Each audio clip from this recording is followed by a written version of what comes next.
Hello and welcome to the 18th episode of the Critical Twits. Today we're going to talk about starting a brand new Malifaux campaign, Shifting Loyalties.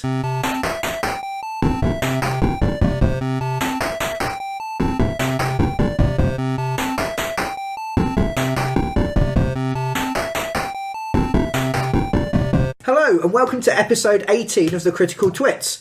I'm Brian Ennis. I'm Aaron Ravitsky. And today we're going to be talking about our brand new campaign for Malifaux, Shifting Loyalties. Yeah. In a bit of a twist, we've invited the rest of our gaming group to join us to have a bit of a chat about what they're chosen, how the campaign's going to work, and what we're going to be doing. Yes. First of all, let me introduce you to James, or as he asked to be known before the podcast, the Unicorn Prince of Pinata Land. Hello. James, what have you done with Colin this week? Well, he's just chilling out in a dark room in my dungeon. Nothing big.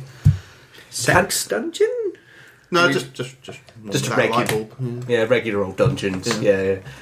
Torture rack on the side. I think he's still thinks I'm playing Marco Polo with him, but he is quite slow.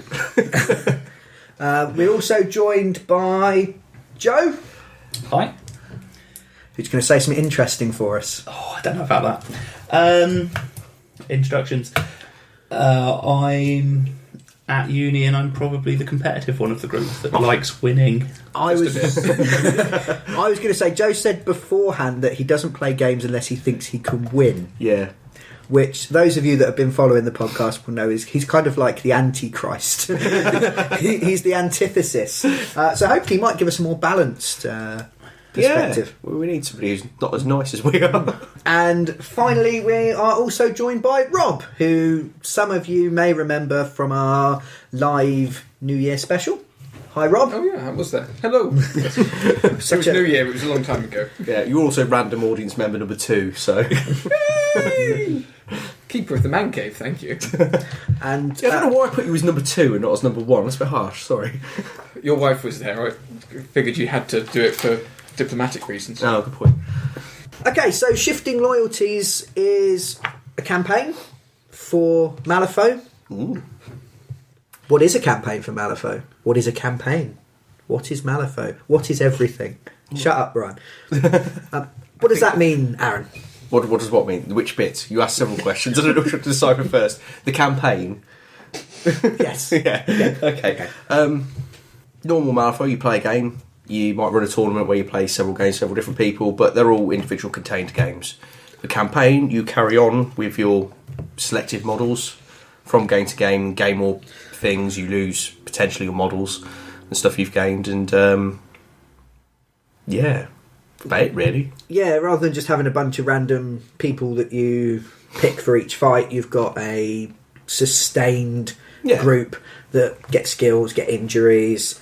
So it kind of combines a little bit of role playing, to my mind, in that you've got experience development, and hopefully your little models might develop some kind of personality as they go along, because it's not just Fry Cordman number 2, it's the one that did this thing that time and made James sad. and then I killed him. Oh. The other nice thing with it as well, rather than just having a individual game where you're building your list for that game, at this point you're building a list that has to take on everything. Yes. You can't look at it and go, oh well I'm playing Guild and I'm playing against Arcanists, so I'll take the one that are good at shooting mages. You've got to take something that can potentially fight everything. So from a very early point, you're looking at a much more balanced way of building lists, which I find quite interesting. Yeah, and more like regular war games than Malifaux. Malifaux normally takes away from that. My models are pretty. I have to admit, I feel like I've found with the individual games of Malifaux at the moment that the 10 funders that I normally play are very geared towards attacking and killing people. That says to me about it. I don't feel like they've got the flexibility. I feel like I've got more potential for that flexibility in this, because they can gain things that can shore them up, or I can... Yeah, you get your upgrades and things that will sort of let you compensate for weaknesses or open up new tactics. Going back to sort of the campaign thing, for me, it's the story that it creates. Yeah, the highs, the lows. It's campaign structures to war games is what got me from just painting the little plastic men to actually playing games. Yeah, actually. Crafting stories. It's something that made me reticent to play something like Malifaux, where all the characters are pre-named, and that's just it. My leader gets taken out in a game, and next time she's back up, it's assumed she didn't really die. She just got hit on the head or was a little bit tired, so took a nap, and is now all powerful and mighty again. It was a really nice swamp. I'm going for a sleep. It's a very PG-13 explanation of war. Why are all the men on the floor, Mummy? Oh, they're sleeping. Why are they all red? Oh, they had chips and got ketchup everywhere. Shut up. I purely picked my models because they're the only painted ones. Yes, I think you did. That's also tends to be a good thing. It's easier to put personality. Something that isn't completely grey or black in my case. Looking across the table at what you've got, that is a nice combination. Yes. And I don't particularly want to face it. Yeah. But we'll get to that bit. Yeah, we'll be talking about sort of list building in a moment. I'll just go back to what Rob said. What game was it then that made you want to play more, that had that campaign structure? Games Workshop's Warhammer Quest was the first one. Going from just barbarian, dwarf, elf, wizard, name your character, play through, and then the end of the dungeon, what do you do with that treasure? Rather than just going, I've got more treasure than you, it's Monopoly with a couple of plastic minotaurs. Yeah. Instead you go off to a village and you're playing the game, you're spending the stuff, you develop your character, you go and you take on something harder. Yeah. You might come out absolutely bankrupt at the end of the second one, but highs and lows. Yeah, or fall down the chasm on the way back to the village has happened to me constantly when I played Warhammer Quest. I was really jealous of my friend Johnny because he had a copy of Warhammer Quest. I didn't, so I could only ever play when I went round his. And by the time I managed to get enough money together, Warhammer Quest wasn't a thing anymore. Oh. And that's why I'm the way I am from my poor deprived childhood. No? Did you ever play Hero Quest? Nope. No, me neither. You ever played a war game, James? Well, I used to work for Games Workshop, so maybe. Right, in fact, all of them are in the back room. We will get around to this retro gaming that you guys keep going on about. Yes, Punches Judy, my friend Punches Judy, who requested long time ago for us to do a retro game special on Necromunda, Mordheim, all those sorts of games. Yep. We will do it. We're just having too much fun playing Malifaux. Which is a better version of that. This is what we're doing here. We're taking a Necromunda Mordheim style campaign, group way of playing, and using Malifaux, which is a better system. Did you ever play any of the those sorts of games, James?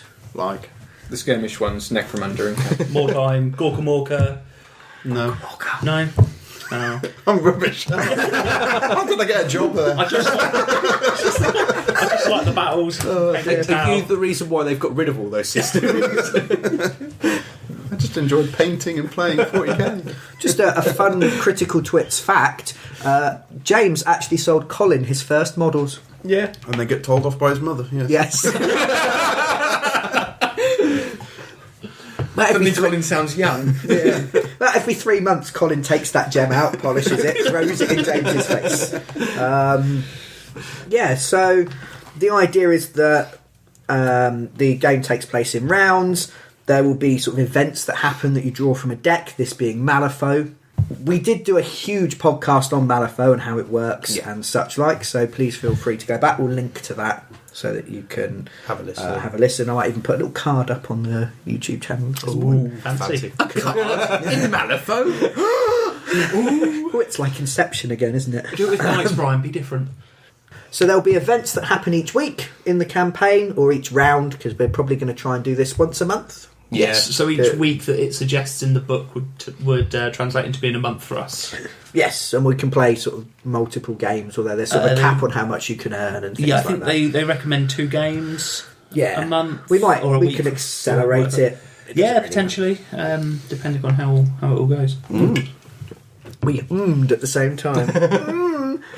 At the rate we're going at, one game would be good. Yes, yeah. So what we've done is we've all picked our crews. You get a 35 soulstone buy at the start. These will form the core of your group. you pick a henchman to be your leader. No master. The masters only turn up later on. They can be hired later. Yes. Which should mean actually the first few games are fairly quick. So we might go through the earlier rounds quicker before the games get bigger. Yeah, it might be nice to have something less complicated. Have we decided how many weeks we're running this for? No, I thought we'd maybe sort Go that until out. you're bored. Yeah, so it depends. If I'm winning 100, Excellent. Well, no, you have to have a halfway point because that's when masters become available. So it has to be a okay. decision we make as how long this is going to go on for. One game. yeah, we're going to play 2. Yeah. I think it should be twice as long as we're going to play for. I'd like I'm all cross-eyed thinking about that. I'd like to do at least 3 rounds before we bring masters in, just because we never play. Yeah, no, Yeah, to be honest, just I henchmen. would be looking more of 8 or 12 as a total, personally, because I think, again, it allows you to get more of that story flair in there, a little bit more character built up. Yeah. And I'd love to have my giant mechanical Spider-Man pick up a machete and a rifle or something, just because I think it'd be quite cool. Yeah, well, Colin will be joining us. I just think, that's 2, 4, that's 5 people to play Yeah. before I played everyone. Yeah. And I want to make sure I play everyone fairly equally. I don't want to just play Aaron because, winning all the time gets boring. I'd mock you, but 2 games that's probably each. true. So We're assuming Colin will ever escape James's dungeon. that's a good We'll go point. let him out for next week. We can. It'll be fine. We go down to the dungeon. We can play with him in there. It's fine.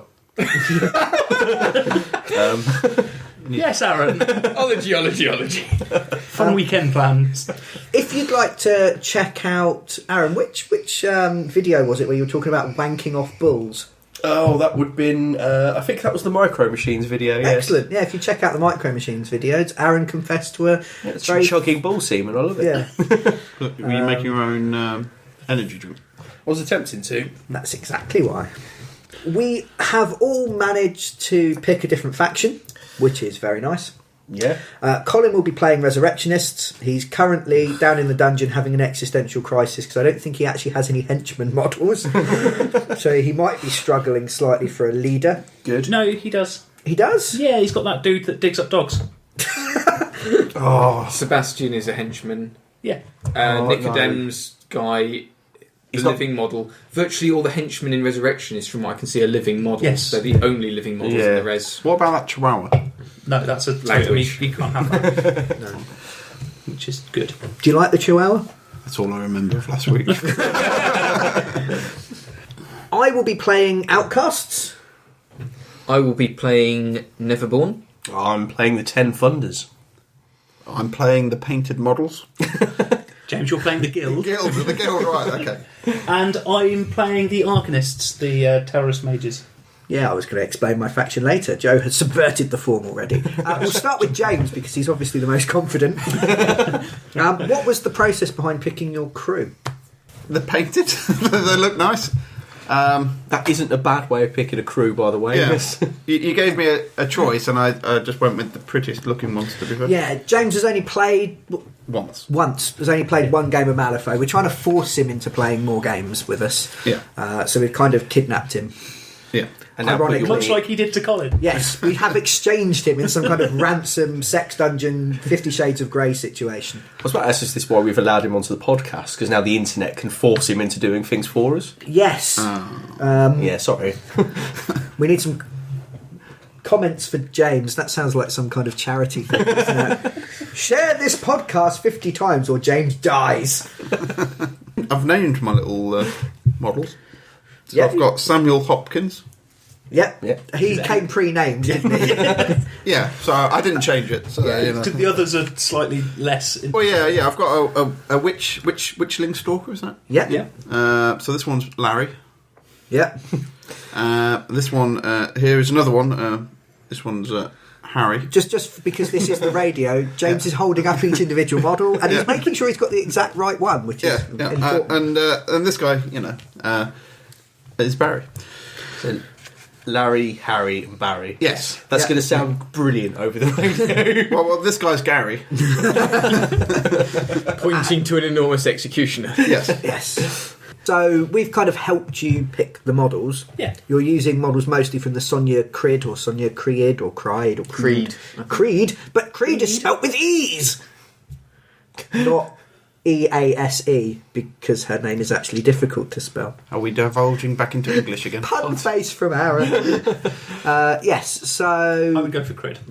yeah, Sonia, whatever her leading name is. Sonia would be fine. Yeah, Sonia. Sonia! Sonia! Sonia. Gary, Harry, Larry, Barry, and Sonia. Well, I picked them because they're anti-magic kind of stuff. Yeah. Yes, which is good. You've got a lot of playing around with fire, and your executioner can chop people's heads off, And heal himself. which is quite nice. Yes, healing yourself is going to be quite helpful in this campaign system, as we'll find out in a bit. Yes. I have the Arcanist. I've taken Joss, who's Ramos's right-hand man. He's got a big robot arm that he punches people, and an axe, which he used to hit people. He's not particularly exciting, but he's quite hard to kill. Which I thought was a good property to have for a leader. Yeah. I've also taken Howard Langston, who's used to be an executioner, like the dude that James has brought. Gary. Gary, yes. Were they mates? No, Howard and Gary didn't get on. Oh, wow, now I sense bitter rivalry. The story is happening. I also have the ability to cut people's heads off, but he has spider legs and some kind of weird Doc Octopus apparatus on his back. Can you say Duck Octopus apparatus again? Because you did so well, but I think it was a fluke. What, Doc Octopus apparatus. No repeat performances. I need to put the T's back in. Yes. I decided to round out the group with a couple of the Oxfordian mages, as mentioned. Now, I've got quite a low model count. Yeah. But I figure with the speed and the moving other people's models around that I can manage, I should be able to do okay. Plus, everyone's a henchman or enforcer. I don't have any minions or peons. Are the Oxfordian mages all enforcers? Yeah, they are. Wow. I know. How many Right? points are they? 6. What? Haha. So they're more I did- survivable, aren't they? Yeah, they are more survivable in the campaign. I did originally take them because there's some free upgrades that I thought was awesome, but you can only take one upgrade, so that made them pointless. But I might be taking them in future. And I've given Joss an upgrade, Imbued Energies. It's a General Arcanist one that allows him to turn to Sonic and go fast for a turn.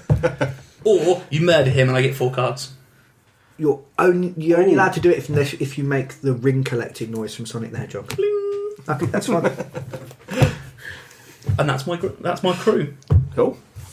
So, with the 10 funders, I've gone for Ototo as my henchman, who's essentially a man with a massive, massive stick.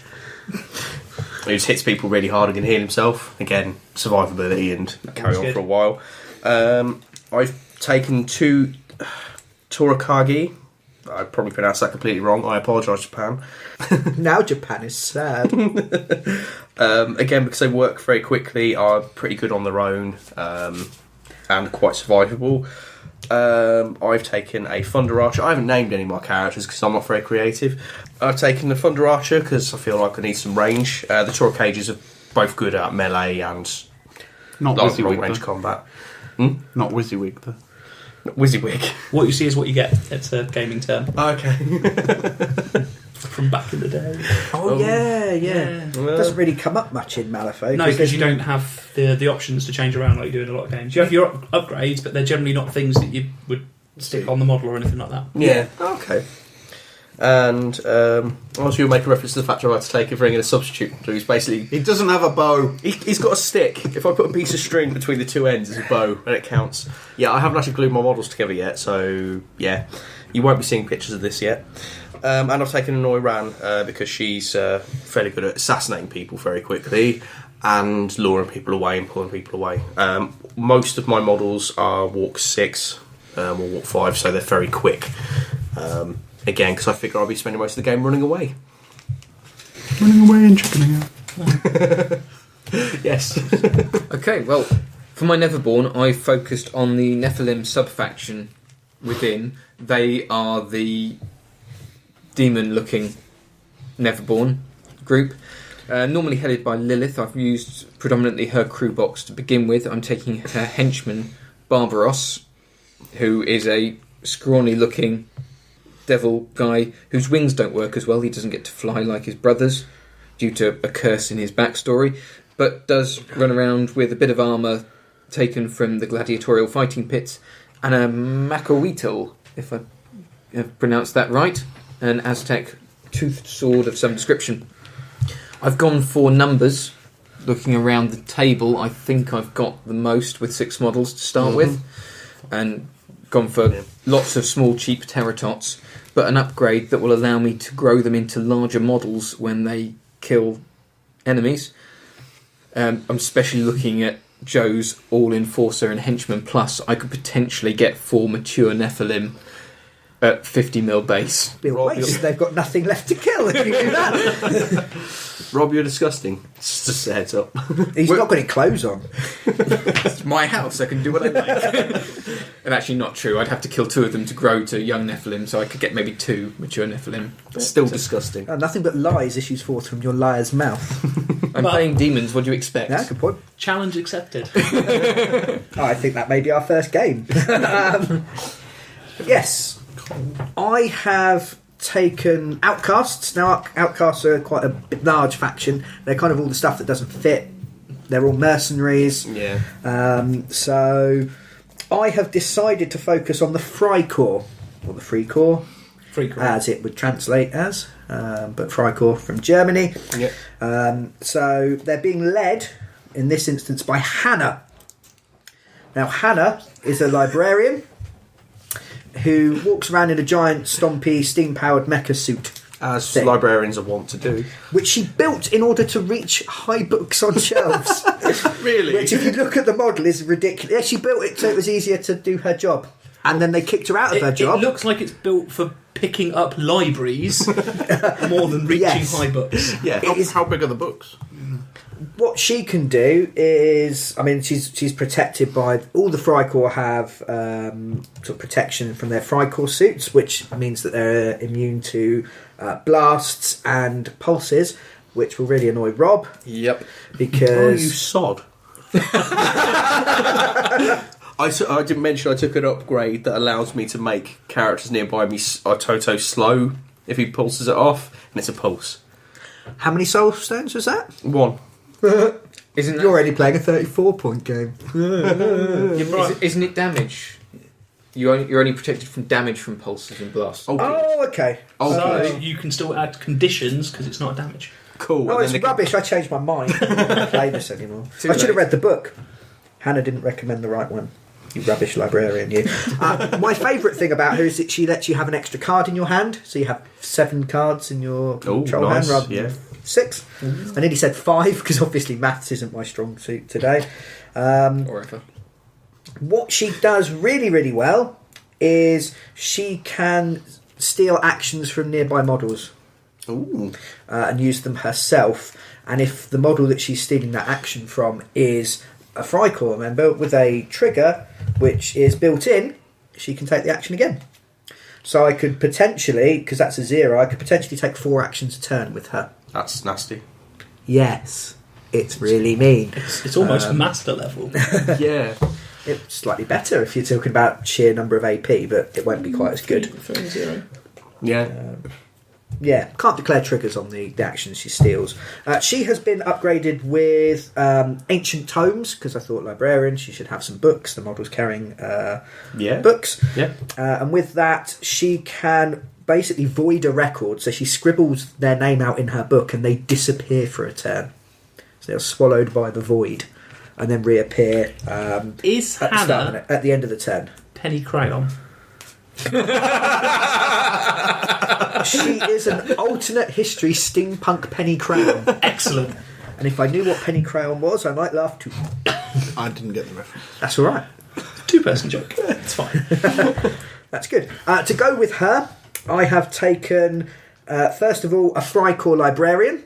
Because I think, Oh no! When I used to work in the library, we had to work in 2s in case any of the customers became rowdy. we very regularly set things on fire. Erased people from history briefly. Yeah, Kind of stuff. So in case you get lost. The librarian is there almost exclusively for her ability to heal other models. and piss me off. Which means with Hannah, I could potentially send out 4 bursts of healing around, so have 4 1, 2, 3 healing flips per turn. Again, thinking about the long-term survivability of the crew, because injuries carry over, etc., etc. So that was my thinking. Although they are really mean in a fight. Yeah, they can blast out all sorts of magic with blasts and all sorts of things. They are quite good at sort of range control as well. I have named my Frycore librarian Greta. Her name is Greta. Greta Frycore. Greta the cheese on the Friday. Is she married to the job? Is that what it's? Greta the cheese on the Friday. That was awful. That was terrible. And also, my stomach feels sick just thinking about it. I've also taken a Frycore trapper who can trap things. Yes, well done. Does he trap fire by any chance? He sits around and puts cages over fireplaces. No, the Frycore, they're a bunch of cooks. Yes, yeah. So the eggs and everything else there. It's the Flamin' Trapper. Hannah holds the cookbooks.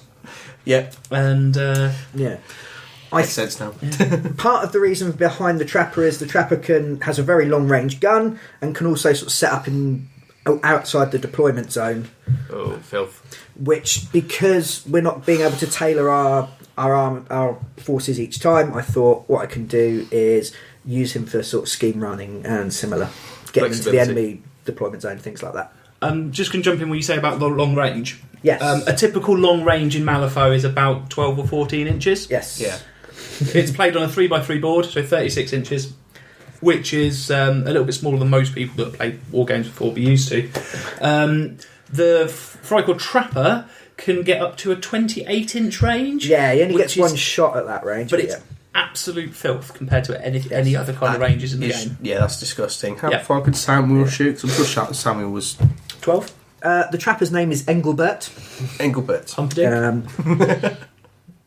He doesn't like it if you say that. Oh. And I've also taken 2 Frycoresmen who are fairly cheap. They're only 5 soul stones each. They're mostly there for scheme running, cannon fodder. They're just random blokes. One of them is called Leopold. The other is called Adolf. So we've kind of explained what our forces are. Hopefully that's quite interesting. I can see we've got different approaches around the table, which is quite interesting. We've got Aaron running away. That's fun. Well, Torakagi work really well individually. They get bonuses for being away from others. Yeah. So it's not just running away, it's running around and backstabbing and sneaking. I know, but I don't want them to know that. Because it's backstabbing and sneaky. You fail. Yeah, that's true. Rob has stabbed you in the back by revealing your plans. How sneaky. This land is ours. Rob's gone for weight of numbers. And one more than the rest of us. Yeah, but got 4. Oh, you've only 4. Oh, yeah, of course you have. Quite often, a lot of Malifaux is about being able to use up your activations early to see what the opponent's at, and then you can act with impunity. Yes. Yeah, so I'm actually a bit of a disadvantage there because I have the lowest model count of 4, but I've gone for models that I think are particularly hard. So I'm hoping that a small elite force will be able to kill Rob's army of demonic babies. My Terratots are completely innocent. Just ignore the sharp fangs and the weapons dripping blood. James, what was the reasoning behind your force? Mine are painted, and I'm sure when I read their stats, they'll be able to do something really good, and I'll hopefully work out what that is before I die. Larry, Harry, and Barry will set things on fire or explode. Samael will shoot them, and the executioner will all run round and try and cut people's limbs off. Yeah. Nipples, yes, fine. But this becomes an interesting test because there's always that story that painted models do better. Yes. So we've got James with a mostly painted crew. We've got Aaron with mostly stand-ins, pretenders. And I wouldn't be so offended, but the fact that I'm the one with the doppelganger in my crew. So how dare you have fakes? I think it's always been that you roll better dice when you're using painted models. Has always been the thing, and that's because we played dice-based games. Yeah, exactly. See, this isn't a dice-based game. The cards might hate painted models. That's why we're doing the test. So for more, so I need to sacrifice to the card law instead of dice law. Yes. Okay. Yes. Just get a paper Slightly cut, different it'll be deity fine. for Malifaux. Yeah, I think his name is Hallmark. Lord of the Cards. So yes, for more information on physics-defying probability nonsense, Speak to your local gamer. We will let you know how the first game goes, and if James wins, then we will know that he sacrificed Colin in his dungeon. Yes, you wouldn't get a lot for Colin, would you? I don't know. Hallmark's not greedy. Couple of flumps. Yeah, I'm really looking forward to playing a campaign. We've played quite a few games just of Malifaux, but I kind of miss that development and that new dynamic, isn't it? And I made the mistake. Oh, such a mistake. Life is hard. I bought way too much stuff. So pretty much every game I've ever played, I've played something completely different. So it'd actually be nice to learn a crew, unless they die horribly. But it'd be quite nice to learn how to really use one crew really, really well. Yeah. Cool. I'm also quite looking forward to the campaign, developing some stories and stuff, because I haven't played too many games. I'm still in the rules are complicated stage. It's nice to pull back a little bit and get to used to the models I've picked and chosen. Yes, it's been a really nice way to learn other games as well. I know me and Colin started off playing War Machine Hordes together, and we played your low point games to death. Over and over and over and over again, just to get used to how everything works. So I think it's a really nice way of getting used to a system. Yeah. So for people like yourself, for James as well, that's got a bit less experience with it, it's a really nice, slightly simpler way of getting into it. And like Brian said, I've kind of done the same thing. I've got quite a lot of models, and I've just got some more turning up soon.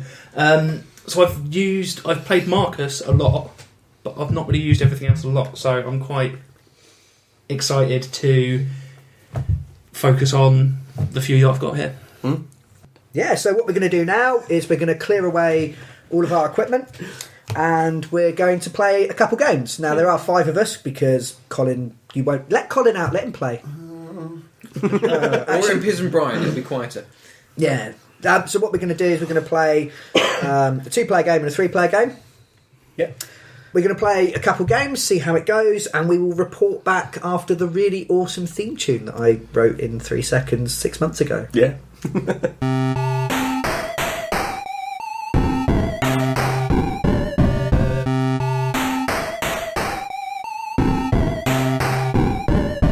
And we're back. We've just played a game. We didn't play a 3-player game because we got confused. So we played... That just seemed really bum. Yeah, it seemed like it would be a bit complicated and throw the balance out of whack, but we will look at it again. So I kind of sat back. Joe and Rob had a game, Arcanist versus Neverborn, and Aaron's 10 Thunders took on James's Guild. Yeah. Who would like to go first to describe their game, how they found it? It's crap, I lost. Okay. Yes. You didn't just lose. No, I got trounced. Well, actually, no, I didn't get massively trounced. I only just lost the victory points. I still could have won, but my crew did get absolutely annihilated. And you ran away. Yeah, well, the one guy left ran away. Yeah. Oh, ouch. Yeah. But I think the painted models certainly helped with the cards. Yeah, a little bit. I was like drawing red jokers over and over again. Sorry. No, go on. I said, did the adage that painted models do best work? It did. Well, it worked certainly for the after the campaign bit where we have to roll to see equipment and upgrades. Yeah. So what we did is we drew our event, didn't we? Which was It was returning from a job. So during the games, at the beginning, you assign 3 markers to people on your team because they're carrying money from a job they've just done.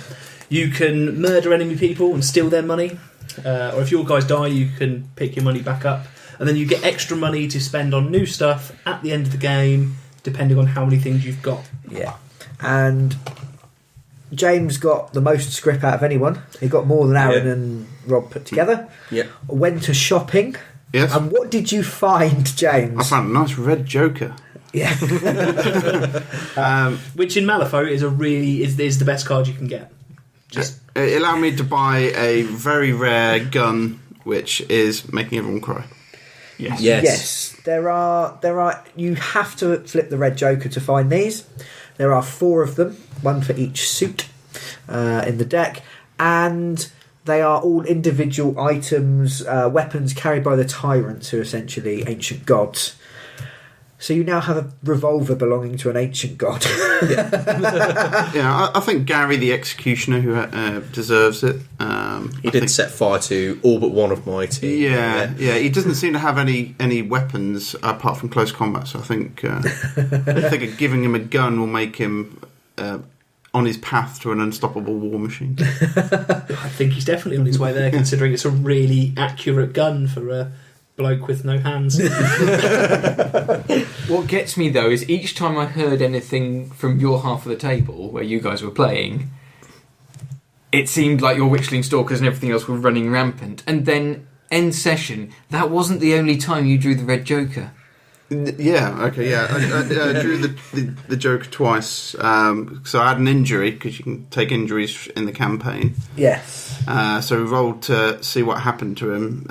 So my guy ended up having a wandering off. So he was a bit dopey, it was basically Colin incarnate in the character. And, he was hearing voices, wasn't he? Yeah. Goodness knows where Colin is in the dungeon by now. So I spent the last of my script, which was the loot, to send him to a doctor, and I managed to flip the red joker again, which now meant he has a lucky miss secret directive, so he can, at the end of a game, he can drop a... What can he do? He can drop a scheme marker. He can push a small distance and then drop a scheme marker, which can essentially turn the tide of an entire game. Yeah, so instead of wandering off in the wrong direction at the beginning, like he used to, he now wanders in exactly the right direction at the end of the game. Because they're now good voices talking. Yes, the voices have worked out. He knows when to listen to them and when not to. Yeah. How did you fare, Aaron, in the aftermath of the game? Oh, not great at all. Actually, no. To be fair, I didn't do too badly. I managed to save 2 of my characters from getting injuries before the end of the game by cheating in ones. One of my nice quickie talk ages has now got crippling pain, so he's at -1 to walk, so he's only average now. No, shard. But my Oiran has decided to go on a wayward adventure, so 3 turns in, is it? He's going to then turn up into the game. Turns up at the beginning of turn 3. Yeah, so turns up like, sorry guys! Just can't trust those geisha. Just like Colin. If you haven't named it yet, it's Coraline. Yeah. So Colin. So your 10 Thunders took quite a pasting. Yeah, a little bit. And James has come out looking already favourite to win the campaign. With some very nasty abilities and such like. Yeah. How about the grudge match then? The challenge accepted match on the other table. Neverborn are the natives to Malifaux. They specialise in the hit and run and the terror tactics and go for the soft targets, which is what I should have done. Instead, I went, let's take on your henchmen. Forgetting quite what Joss is capable of, Barbros charged in and got eaten by a half-man, half-mechanical spider and a guy with a cyborg arm and a power axe. Yeah, he did. You charged in, and between Soulstone usage and armour on Joss, kind of just pushed him away a little bit. That was rude. In fact, thinking back, he did take 1 damage the first time because armour can only reduce you down to 1. Yes. Instead, you took 0. He would have taken 2 damage then. Game is void! Play it again! Which means by the end of the game, he would have taken 3 damage, not 1. So it wouldn't have made any actual difference. No. But it's one of those bits that we're forgetting because perhaps half a dozen games I've played now, and there's still bits I'm forgetting. Not always with my Neverborn. Though. I mean, I've played the most games, and I think I've played about 10. Yeah, I think I'm about 6 now, maybe. Yeah. So I'm on my 2nd game, going so well. 2 wins, yeah, definitely. Painted models are the way to go. It is. Moral of the story, children. In fact, mine were the oldest unpainted models on the table. having got those right at the start, and I did worst of all. You did the opposite of me. Except for injuries, actually, in the aftermath. Yeah. Did you buy them when we all bought our original stuff? When we went to Cambridge. Which means Joss and Howard were also bought at that time, and they did really well in that game.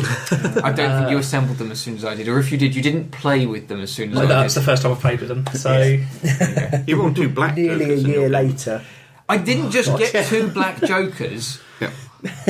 I got 2 black jokers at exactly the same point on exactly the same character doing exactly the same thing 2 turns consecutively. Because you can't steal my magic. I did towards the end. It was a complete waste targeting Howard with it, but once I went for the mages, rather than going, I'm stealing their abilities, I want to keep them alive because they're easy to steal from. Yeah, you started doing quite well. And then I went, oh, bop. Yeah, you had the world's clumsiest doppelganger. She did spend most of her time hiding on a hill behind a tree. And by most of her time, 3 out of 6 turns. The only reason she didn't end up behind the tree in total is because I moved her out with one of my spells, and then she just stood there for the rest of the game shooting at me until the last turn when she went and hid back behind the tree. It was exciting. Did she turn into a tree?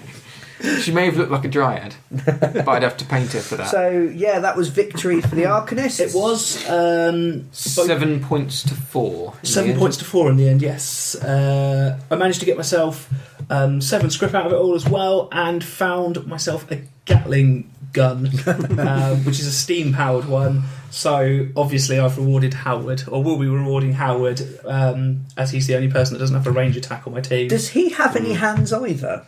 No, but it's steam powered, and as he's a big weird arachnid steam construct, I figure somehow he can mount it on his shoulder or as a giant underslung machine gun. I would say a bit Wild Wild West, but that might be insulting. Yeah, I'd rather you didn't make that comparison, to be honest. Every time he fires it, I'm going to sing that song at you. That's fine. If you want to take that level of embarrassment on yourself. I demand WYSIWYG. It requires 3 of those ridiculously slender tentacles to hold it up above his shoulder. No, I will sling it underneath. I actually have a Gatling gun in the Through the Breach character set. So I've got 2, I think, maybe even 4. Don't know if you get 2 or 4. So how was your end phase, Oh Neverborn? My end phase was a lot better. I was, lucky/unlucky in getting lots of 2s in my control hand during the game. Yeah. So every time someone got killed, I was able to go, nope, they're okay, they just got knocked out. With the exception of a single Teratot, who, right at the very end, just as I was beginning to despair of having anything but black jokers in my deck. Aaron laughs, but Brian and I have identical decks. Not that you use that one anymore. And yeah, I wondered if you just swapped your black joker for my red. One day. Then when we're playing. Then the red weeping angel turned up, and my Teratot went from, instead of being injured, he's now completely silent. Was he traumatised by his injuries? How did he die? That was the one that Joss went and smashed in the head with an axe, wasn't it? Knocked all the noise right out of it. Yeah, he was. I was just about trying to kill my mage. You had 1 hit point left on your mage. Joss came in, went whack, and I went, ha ha, black blood, spurts all over you and takes away the last point on your mage. The magic of the Oxfordian mages and their shield of magic. They're just lazy students. They don't get up before midday, so he wasn't actually there to take the damage. Yeah, pretty much. But, as that's proven, it pays off to be a lazy student. Yeah. I miss those days. I'm just mildly saddened by the idea of a baby that was so badly hurt that it doesn't cry anymore. I feel like it's okay. This is tragic. This is horrible. I feel like the axe might have hit him in the face and have kind of got a Glaswegian smile, so he can, but he's too scared to ever say anything in case his whole face falls off. Welcome to Malifaux. That's where everything is horrible. Unless you're James. I have the urge to name him Damien now. Oh, that'd be quite cool. Yes. How did you find it? Enjoyable? Yeah, I went straight in for the kill, and that was my mistake, because once Barbaros was gone, from there I was playing more cautiously, going, right, where am I going to get the victory points? Which is how we played when we first started, and we weren't so sure about things then I got to the point of Lilith and Co. complete combat monkeys. Yeah. Charge in, kill things. Victoria was the only thing that really gave me a run for my money. Yes. But So the sheer damage output, and between Joss and Howard you had 20 wounds? Yes. 9 and 11? Yeah. With 3 armour between them as well. Yeah, so there was too much for me to be taking on at that point. I would have been better off manoeuvring my tots around you before getting Barbaros in, using that push ability, and then the pounce at the other end, so you could have had 3 or 4 Terratots hitting Joss in the back every time he got knocked backwards. Yes. I mean, one of the things I did a lot find more as difficult well, to manoeuvre, but I found that towards the end of turn 5, or during turn 5, I was looking at it going, okay, getting all confident in the typical thing of going, haha, I've killed most of your things, all my big stuff's still alive, and then went, oh, actually, shit, he might still have quite a few victory points, and if I don't do this right, we'll draw, and that's bad. So yeah, I very nearly didn't score enough, and then we flipped and got turn 6, which managed to secure it for me. Otherwise, it would have been actually quite close. Yeah, I was like saying, VAR game. I mean, James absolutely annihilated my crew, but I managed to get some ski markers and things down. So when I ran away, I was still able to score a few points, and was only.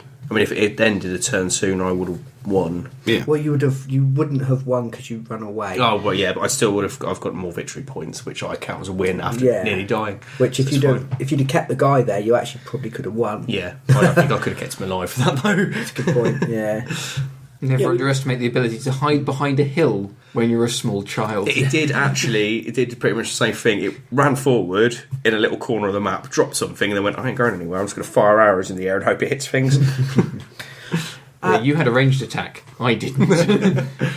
Last word to James then, as sort of a brand new player to all of this. How did you find your game? Well, it's the second game of Malifaux I've ever played. Started off defensive because I couldn't remember the rules. After about the second turn, I got the hang of it again and worked out I was actually playing defensively, which was the right thing to do for the game I was doing. So, I just started dropping markers down, which turned out, again, to be the right thing to do. Yeah. Then just tried to burn things and watched you catch fire and die. So were you doing the Malifaux equivalent of button mashing in like Street Fighter and going, that turned out really well. Excellent. Yeah. I found out some secret moves by accidentally doing it. Excellent. Yeah. So far you've played a fairly standard game for us of 40 points, using Marcus and his Arcanists and all his many-headed beasts. And now you've tried one with just a henchman from the guild. Still enjoying it? I can't deny Cerberus was... that's just wrong on so many levels. That first game, it was just unstoppable killing machine, that thing was. Yeah, you had Joe there to coach you through, and by turn 3 you were barely saying a thing, Joe, because James had just gone, this runs to this goes to this. Yeah, I pointed out the chaining is a whole different level. So is that the 3-headed saber-toothed tiger? Yes. Yeah. That just eats everything. Yeah, I pointed out the combat, this is how you chain these things together with this. Yeah. And then kind of sat there going, you could... Oh, you're doing that? Oh, that died. Okay, cool. And that happened for 3 more turns, and then you won. I have to say, I was really glad that you didn't decide to take all the beastie things, because I'd be more scared of the beastie things. They are quite. It was different this game because it was completely different tactics. You couldn't really chain these guys together. It was just more. They're more independent and they more powerful individually, kind of thing. Yeah.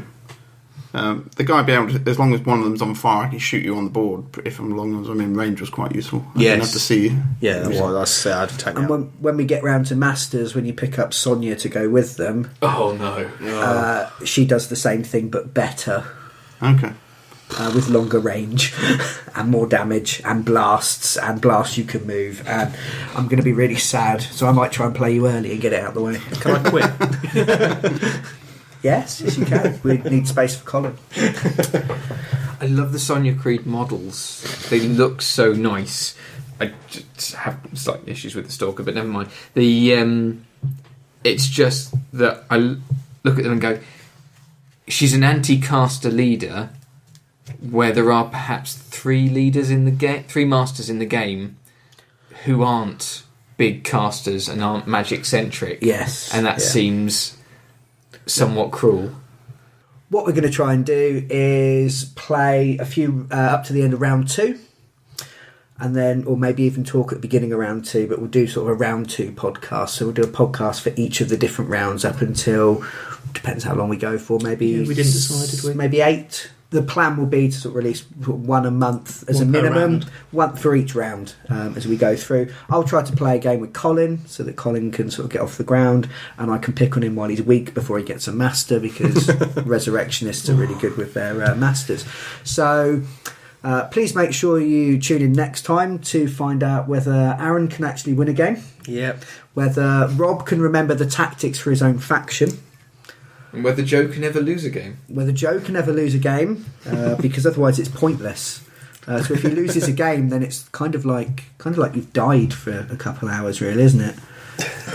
Sure, yeah, why not? And also to hear more of the adventures of Gary the Handless Executioner and his magically self-firing pistol from hell.